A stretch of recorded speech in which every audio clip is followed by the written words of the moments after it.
So just give a few words. This is kind of my stance. I hope that after we share everything, that hopefully you will see that this is true. If you believe I'm wrong, then you're welcome to come in and comment. Um, but this is my little opening statement.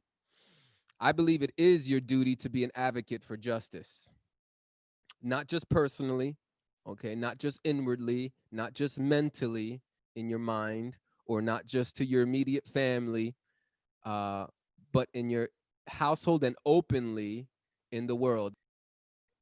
Just as much as it is your responsibility to not only inwardly, personally accept the gospel, but to share the gospel with your friends and family and others around the world to all nations. That's the commandment in Matthew chapter 28.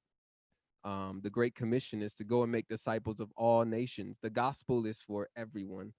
Likewise, this topic, should we protest injustice, should also be treated the same, because injustice is actually a subcategory that is dealt with within the gospel message. We should protest because Yahuwah tells us to advocate justice. We are to be advocates for justice. The scripture is very clear that. I hope you guys see that today. We should protest because we are Yahuwah's ambassadors. I want to get into what is an ambassador. Questions. Did Yahusha publicly speak out against the injustices of the world in his time? Did he defend the weak and the poor? We'll get into what is the weak and the poor. We should not be apathetic towards people who we don't really know. All right. So people say, oh, I didn't really know that person, so I can't relate. That's not my fight. That's not my battle. It doesn't matter if we know the people or not. Hopefully I'll share some scripture, shed some light on that.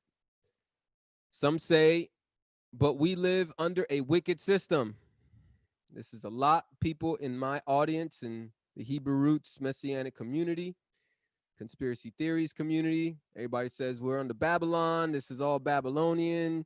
We need to wait for Yahusha to come back. He's going to make everything right. So we just leave everything alone. Well, my question is, did Israel not become wicked many times, and still did not the righteous protest their injustice?